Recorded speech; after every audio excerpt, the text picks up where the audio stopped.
Tawagin ko na po si Chairman Batalla.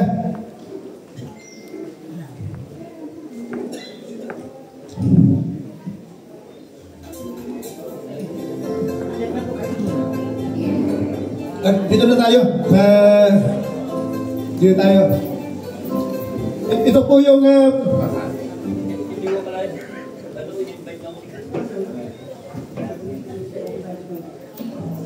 ito po yung ito yung haligi ng Citizens Crime Watch.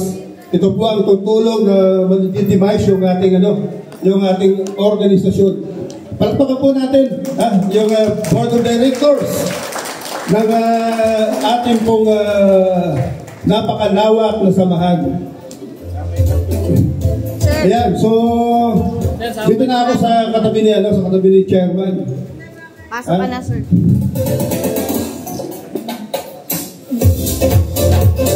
Ayan, palakpakan po natin ang bumubuo ng Board of Directors ng Citizens Crime Watch.